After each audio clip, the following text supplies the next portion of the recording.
Kawa. Good mwanangu. Au vipi bwana? Yeah. Naona umetua hapa leo. Bana tumekuja kumsupport Big Brother. Tunaelewa tena. Ina maana gani kwako wewe kama msanii ambaye unakuja vizuri kwenye game, unavyoona msanii anafanya uzinduzi wa EP yake ama listening party ya EP yake? Hii inatufanya tujifunze baadhi ya vitu nini ya asili, si wenyewe tuangalie kesho na kesho kutwa.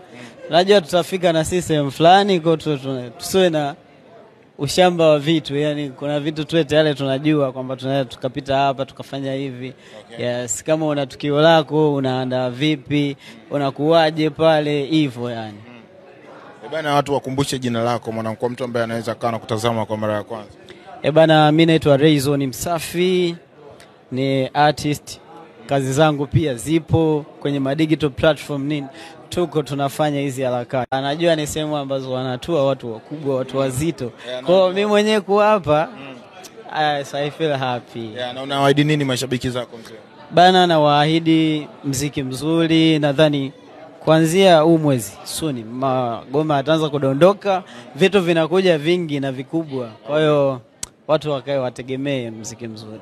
Bana, hivyo mzee wangu.